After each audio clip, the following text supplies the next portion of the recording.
नावज़ one M के नाजरीन को मोहब्बतों बर अस्सलाम। गर्मी की छुट्टियों में एक दफ़ा मैं दादी के साथ गांव गया। यहाँ मेरी दादी की दोस्त रहती थी जो एक बहुत गरीब घराने से ताल्लुक़ रखती थी। इनका शोहर मलेशिया में कपड़े की कंपनी में लेबर था। ये अपनी बेटी के साथ अकेली रहती थी। इनकी एक ही बेटी थी जिसकी उम्र अभी 22 को होने को थी। मार्च में मैं तकरीबन 10 साल बाद यहाँ आया था। इसकी माँ बीमार थी और अकेली पूरे घर के काम करती थी। भैंस बकरियों को चारा डालती थी, खाना पकाना, चश्मे से ताज़ा पानी लाना और फसलों की कटाई, ये सब इनके कमज़ोर कंधों पे था। मैं तो शहरी था, इसीलिए इन सब कामों को करना भी नहीं जानता था। अगर जानता भी था तो ये सब मेरे बस की बात नहीं थी। असर के वक़्त हम चश्मे पे जाते थे और ये सुमेरा और शक्ल से बहुत मासूम लड़की लग रही थी। एक दिन मैं ज़ोहर पढ़ने के बाद छत पे जाकर चारपाई पे लेट गया और पता नहीं कि मैं कब सो गया, लेकिन जब मेरी आंख खुली तो असर के वक़्त हो चुका था। मैं जब नीचे घर आ गया, समेरा का पूछा तो आंटी ने कहा कि वो तो चश्मे पर गई है पानी लेने। मुझे बहुत गुस्सा आया कि मुझे क्यों नहीं उठाया। खैर मैं भी इसके पीछे गया। जब वहां पहुंचा तो बहुत अजीब मंजर था। आज लड़कियों की तादाद भी ज्यादा थी और माहौल भी दिनों के निस्बत बहुत चेंज था। नई लड़कियां आई थी। नई इसलिए कहा कि इनसे मेरी पहले मुलाकात नहीं हुई थी। जब मैं पास पहुंचा तो ये लड़कियां मटकों पे ढोल बजा के गाने सुनाती थी। मुझे भी बहुत अच्छा लगा और मैं एक बड़े चट्टान के पीछे बैठ के ये सब सुन रहा था और इंजॉय भी कर रहा था। लेकिन अचानक गाने के दौरान ही कुछ हो गया और ये लड़कियां हंसने लगी।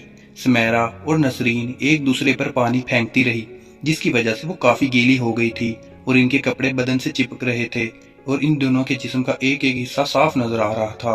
और आज इन दोनों ने ब्रा नहीं पहनी थी। शायद गांव के लोग ब्रा नहीं पहनते। मैं इन्हीं सोचों में गुम था कि पीछे से किसी ने मेरे कंधे पे हाथ रख दिया। जब मैंने पीछे देखा तो ये शाजिया थी। शाजिया की उम्र अभी 16 साल को होने को थी। इसने फौरन मेरे मुंह पे हाथ रखा दिया और कहा, कुछ न कहना और चुपके से यहाँ से उठ के मेरे पीछे आ जाना। जब मैंने पूछा कि क्या हुआ है तो सब ठीक है ना, इसने कहा, बड़ी अजीब बातें हैं, जब वहां जाओगे तो खुद पता चल जाएगा। खैर दौड़ते दौड़ते जब हम वहां पहुंचे तो ये इसी का घर था। वो मुझे दूसरी छत पे ले गई जहां एक कमरे के रोशनदान में हमने छुपके से देखा। तो मैं थोड़ा हैरान हुआ कि ये तो इसकी बहन थी जो शायद मोबाइल में कुछ देख रही थी। रोशनदान से तो साफ दिखाई नहीं दे रहा था कि वो क्या देख रही थी। मुझे अंदाजा हो गया कि कुछ तो गड़बड़ है। साथ में खड़ी शाजिया से कहा कि मैं अंदर रूम में जा रहा हूँ, आप हमें यहाँ से देखना। अगर इसने मुझे डांटना शुरू किया तो तुम अंदर रूम में आ जाना। अगर मैं भी इसके साथ बिजी हो गया तो वो सामने दूसरा दरवाजा जो है इससे हमें भी देखते रहना और बाहर भी देखती रहना। जब कोई आ जाए तो आप दूर से कोई गाना सुनाना, लेकिन अंदर नहीं आना।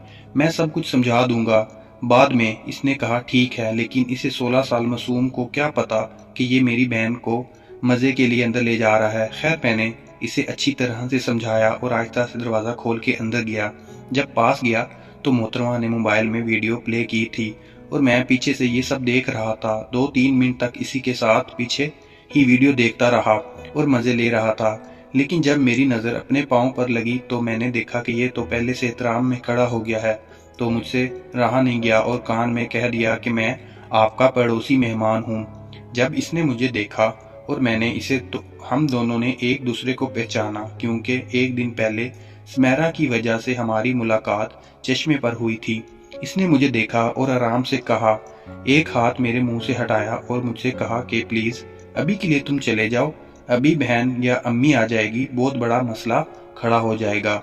मैंने इसे समझाया कि अम्मी तो खेतों में चली गई है, वो शाम से पहले तो नहीं आ सकती। इसे यकीन तो हो गया, लेकिन वो अब भी अपनी छोटी बहन शाजिया से डर रही थी कि वो तो चश्मे में है, जल्दी आ जाएगी। तो मैंने कहा कि वो तो दूसरी बच्चियों के साथ पानी का खेल खेल रही थी। आज चश्मे पे बहुत लड़कियां आई थी, तुम नहीं थी, तो मैं तुम्हारा हाल पूछने आया था। इसे यकीन हो गया और नरम पड़ गई। तो मैंने इसे हल्के से दोनों गालों पे किस किया और इसकी मुंह से एक लंबी आह की आवाज निकली जो मुझे बहुत ही अच्छी लगी। फिर वो होंठों को गोल करके आगे पीछे होने लगी।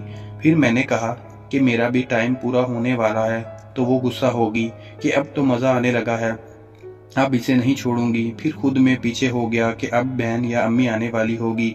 اس نے کہا کہ ٹھیک ہے، لیکن موبائل میں جیسا ہوتا ہے بالکل اسی طرح چھوڑ دینا۔ میں نے بھی ایسا کیا۔ اب ہم دوبارہ تیار ہونے والے تھے کہ باہر ایک دروازے کی طرف سے شازیہ کی آواز آئی، جو گانا سناتے ہوئے شاید کمرے کی طرف آ رہی تھی۔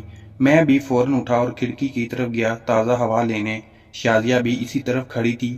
کھڑکی کے پاس آئی اور مجھ سے کہنے لگی کہ مجھے بھی ایسے مزے کرنے ہیں۔ جب میں نے پیچھے روم کی طرف دیکھا تو اس کی بڑی باجی ڈر کے مارے کمرے سے نکل کر شاید دوسرے کمرے میں گئی تھی۔ میں اس سے کہا کہ ابھی تم صرف دیکھتی جاؤ، یہ تو وقت نامناسب تھا۔ جب میں دوپہر کو دوبارہ آؤں تو پھر تمہیں بتاؤں گا کہ اب ہم دیکھ لو، پھر وقت بھی زیادہ ہوگا، تم بھی کچھ سیکھ لو گی، پھر تمہیں بھی بہت مزہ آئے گا۔ لیکن اگر ایسی جلدی میں کرو گی تو تمہیں مزہ تو نہیں آئے گا، صرف وقت کی بربادی ہوگی۔ پھر کیا فائدہ ایسے آدھے ادھورے کام کا؟ ہم یہ باتیں کر رہے تھے کہ پیچھے سے وہی باجی ٹھنڈا شربت گلاس میں لے کر کھڑی تھی کہ کس ادھوری چیزوں کی باتیں ہو رہی ہیں۔ شازیہ نے کہا کہ ہم چشمے پہ پانی کا کھیل کھیل رہے۔ شہری بابو کو اس کے روداد سنا رہی تھی۔ میں نے اس کے ہاتھ سے شربت لیا اور اسے کان میں آہستہ سے کہا کہ اب تو ٹائم نہیں ملا، کل دوپہر کو دوبارہ آؤں گا، تم تیار رہنا، سخت دھوپ میں، جب سب گاؤں والے فصلوں کی کٹائی کے لیے کھیتوں میں ہوں گے۔ سٹوری اچھی لگی تو چینل کو لائک کریں، سبسکرائب کریں، اس کی بقیہ سٹوری آپ کو اپلوڈ کر دی جائے گی۔